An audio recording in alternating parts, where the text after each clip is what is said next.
The Odyssey, a husband for Penelope.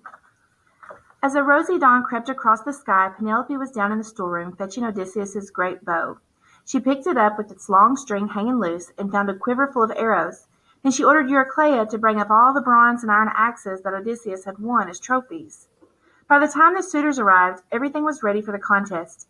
Telemachus had set up the axes in a line down the center of the hall, and Penelope was sitting by the hearth with the great bow in her hand.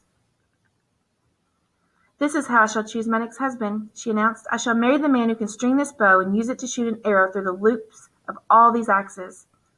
"I must attempt it too," Telemachus said. "No one shall touch my father's bow before I have tried my strength and skill."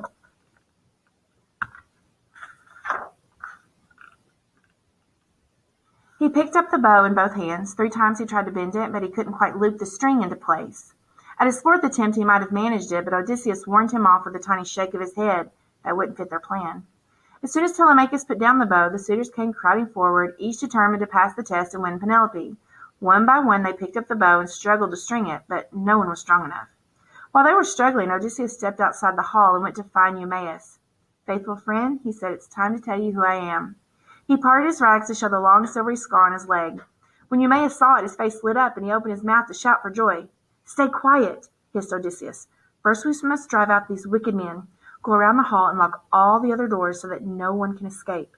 "It'll be my pleasure," Eumaeus said fiercely. "And when I've done that, I'll come back to fight with you, and I'll bring the cowherd with me. You still have a few loyal servants here." He set off at once, and Odysseus slipped back into the hall to watch the next man wrestling with his bow.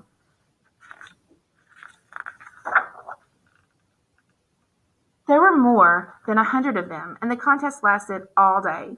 One suitor after another came forward, eager to take his turn. One by one they failed, abandoning their hopes and passing the bow on to the next man. Finally, as the sun began to set, the last suitor laid the bow aside and a hush fell over the hall.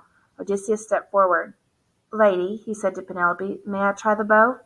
The suitors were outraged. They began to shout at him, but Penelope waved them aside. "Yes, you may try," she said. "If you succeed, I won't marry you, but you'll have a rich reward." Telemachus pretended to be outraged too. "You'd let a beggar touch my father's bow? Go to bed, mother. This is a matter for men." Penelope bowed her head and left them, and Odysseus picked up his bow. Ignoring the jeers of the suitors, he ran his hands over the wood. When he was sure it was sound, he bent the bow easily and slipped the string into its place. A silence fell over the hall. Odysseus plucked the bowstring and gave out a note as clear as a swallow's song. Then he took an arrow, set on the string, taking aim at the axes. Moving so that all the rings were in line, he drew the arrow back and paused for a second. Then he let it go. The arrow sped straight and true, flying through every one of the axe rings. It buried itself in the wall at the far end of the hall, and Odysseus turned to Telemachus. "I've not disgraced you, my son," he said. "Now let's give the suitors their supper and see them dance."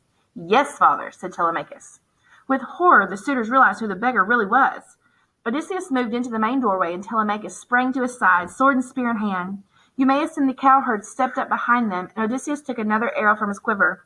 The suitors began to panic, especially when they discovered that all the other doors were locked. We'll pay for every mouthful we've eaten," they babbled. We'll give you piles of gold and herds of oxen if you only let us go." "Gold and oxen can't pay for what you've done," Odysseus said fiercely. "What I want is justice. You've dishonored my house and almost ruined Ithaca with your greed. Stand up and fight." There were over 100 suitors and only 4 men in the doorway, but the suitors knew Odysseus's reputation. Their hands trembled as they drew their swords. And then the battle began. It was a bloody and terrifying fight. Odysseus allowed a few of the men to escape with their lives, but the others had to pay for their crimes. By the time the battle was over, almost all the suitors were dead. Odysseus gave orders for the bodies to be removed. Then he had the hall cleaned and purified it with fire and sulfur. When everything was as it used to be, he sent Eurycleia upstairs to announce that he was home. The old nurse ran to Penelope's room and leaned over her bed. "Wake up," she said. "Your prayers have all been answered. Odysseus is here." Penelope lifted her head from the pillow. "Don't make fun of me," she said. "I'm serious," Eurycleia insisted. "That old beggar was Odysseus in disguise, and now he's destroyed all your wicked suitors. Come and see." Penelope still didn't believe her. How could one man on his own defeat so many people? If the suitors have really been killed, it must have been done by one of the gods. Odysseus died long ago in some far-off foreign land. "What nonsense," Eurycleia said. "Come downstairs and you'll see." "I'll come to see Telemachus," Penelope replied, "but I won't let a trickster take me in." She got out of bed and walked to the top of the stairs. Looking down, she saw the great hall empty and clean at last. with the fresh wind blowing through it. And there in the middle of the hall was Telemachus, standing shoulder to shoulder with the ragged beggar. Could that really be Odysseus? Penelope was afraid to believe it. She had been fooled too many times before and heard too many lies. Ignoring the beggar completely, she went straight to Telemachus and hugged him.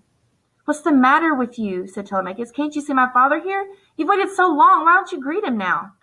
Penelope looked sideways at the beggar. "If he really is my husband," she said, "I shall know soon enough.